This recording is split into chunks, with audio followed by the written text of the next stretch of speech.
So we are building the Theodore Roosevelt Presidential Library on a bluff overlooking the Little Missouri River at the gateway to Theodore Roosevelt National Park, which is the only U.S. national park named for a person, let alone a president.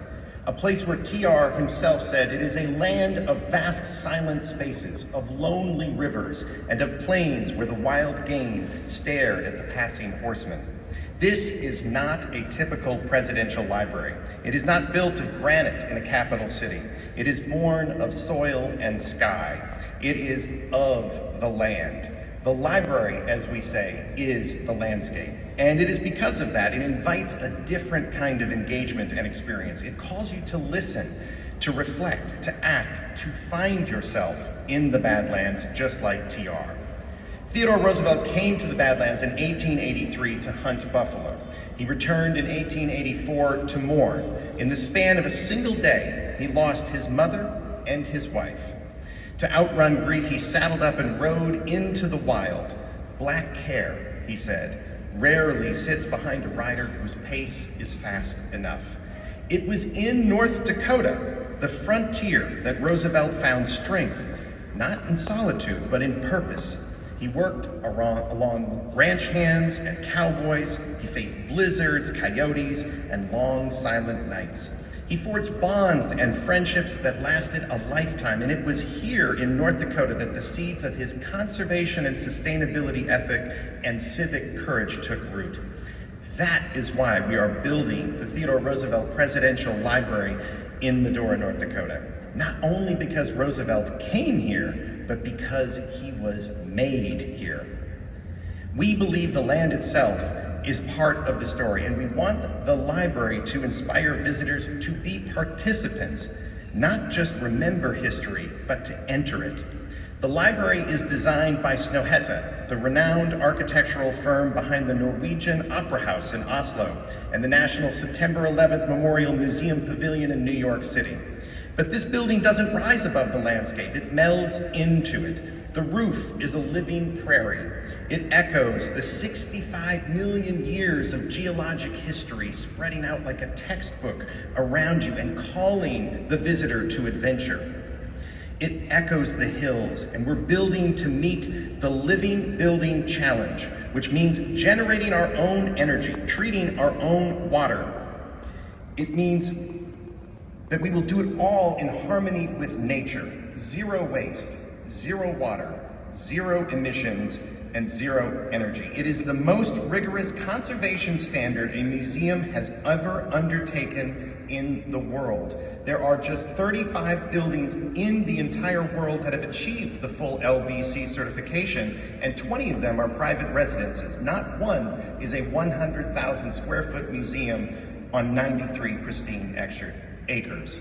We are not just conserving Roosevelt's memory, we are extending his legacy. Participants and visitors to the TR Library can see a living example of conservation and sustainability in action.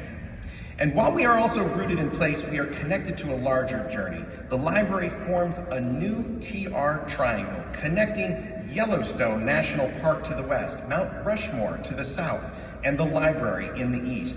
These three iconic American Western destinations are tied by geography, landscape, and history. Just steps away from our site is the town of Medora, a historic Western cowboy town that pulses with character. With its summer musical, its wooden boardwalks, and the charm of a town that time never quite caught, Medora is a rare and authentic American gem. It's like you just walked into the set of Yellowstone, with a little less violence. Medora has long welcomed travelers, but it is just beginning to be fully discovered by generations of curious bucket list travelers. Inside the library, we don't just tell you about Theodore Roosevelt, we invite you to walk with him.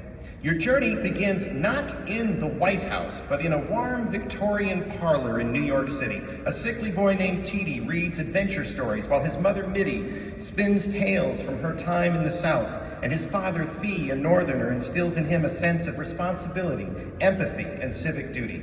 From there, you step into young Roosevelt's childhood museum, a cabinet of curiosities, where you learn by doing. It's built by Theodore Roosevelt's imagination, taxidermy, drawings, letters, his early obsessions with nature, science, and discovery come alive in what we call the Roosevelt Museum of Natural History. Then we follow T.R. West on the memory train through the heartbreak of losing his mother and his wife in the same house on the same day, Valentine's Day, 1884. That grief carried Theodore into the Badlands, where he finds healing in nature. And then in the Elkhorn Ranch, you'll see the landscape as T.R. saw it: silence, resilience, self-discovery, and renewal. There is a healing quality to the Badlands that every visitor from T.R. to the visitor today feels. Next, participants gather around a storytelling campfire to hear cowboy tales, then saddle up for ranch activities where guests, young and old, can rope, ride, and just get a little bit of the taste of the physical grit of frontier life. In Dickinson, you'll hear Roosevelt's voice begin to change from city slicker to adventurer to orator. He speaks of citizenship and character, the majesty of the great American West, words that are still true and resonate today.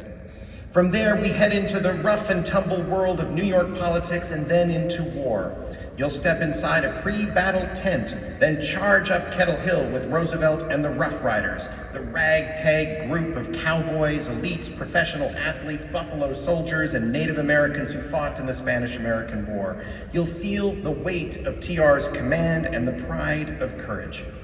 And then on to the presidency. At 42, Theodore Roosevelt remains the youngest president in American history. We create his rambunctious White House, not just rooms, but the decisions. In Run Your Own Presidency, you'll face Roosevelt's actual challenges, from conservation to civil rights, and see what kind of leader you might be.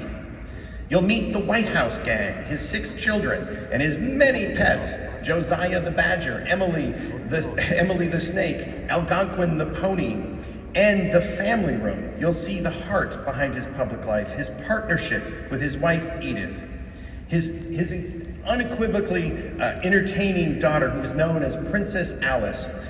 Theodore Roosevelt was once asked, he said, "I can either run the country or I can control Alice, but I cannot possibly do both." And it was Alice who later in the life had a pillow in her living room that said, "If you have nothing nice to say, come sit by me."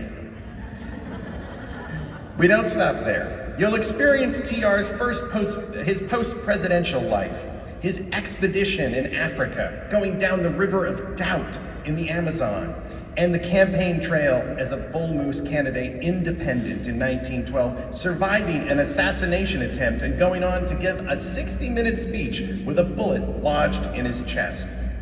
Finally, you'll arrive at Sagamore Hill, T.R.'s home, and then step into the Legacy Gallery, where we turn the question back to you. You discover that this museum is not actually only about T.R., it's about you. What will you change in the world? We close with the People's Library, a space built for tomorrow, powered by Microsoft, accessible from anywhere. It's a platform designed to connect students, scholars, and storytellers to Roosevelt's life and ideas with the tap of a finger. From beginning to end, the library is a journey, not just through Roosevelt's life, but through the values that shaped America. And by the time you leave, we hope you won't just admire Roosevelt. We hope you'll feel ready to join him and get in the arena of your own life. And throughout your visit, you'll use a Trailblazer Compass, our immersive mobile and wearable platform with AI-powered guidance. You'll earn badges, unlock stories, and carry your experience forward long after you've left. It's the start of a new kind of relationship between visitor and institution, one that lasts not just a few hours, but an entire lifetime. And we're not stopping there. There is also a Library of the Future. We're working with Microsoft to build a groundbreaking digital platform that uses AI to make Roosevelt's archive, currently scattered across 33 collections in 18 institutions across the world, easily searchable, accessible, and interactive. Scholars, students, and storytellers around the world will be able to access Roosevelt's writings, letters, and legacy in new and meaningful ways. Whether you're in a classroom in Boston or a coffee shop in London, you'll be able to study Roosevelt's conservation policies, examine his handwritten speeches, or listen to his philosophies on courage and citizenship. In Medora, North Dakota, we are building a people's presidential library, one that invites everyone to take part, physically, digitally, emotionally. And we are proud to open our doors in 2026 on the 250th anniversary of the United States. We are an official America 250 site, a moment of reflection, inflection, and renewal for the nation. As we look to that moment, we are preparing not just to open a library, but to welcome the world. In fact, in 2026, Accent West, one of the signature gatherings of America's Western tourism community, will be held in Medora, and we hope you'll be among the first to experience everything the library in North Dakota has to offer. I invite you personally to reach out to our team. Connect with Matt or Amy or Sarah here at IPW. Whether interested in a media preview, a travel partnership, or simply being one of the first to walk the trails that Roosevelt once rode, we want to connect with you. We believe that travel itself is an act of getting in the arena, of choosing experience over indifference, of seeking stories and experiences that challenge and change us. That's the lesson I learned working with Tony Bourdain. The world is there to be discovered, and new and unique experiences can not just change your perspective, they can change your life, as they did for TR. Medora, North Dakota is more than a destination, it's a destiny. And now to hear a little bit more about that, is TR himself.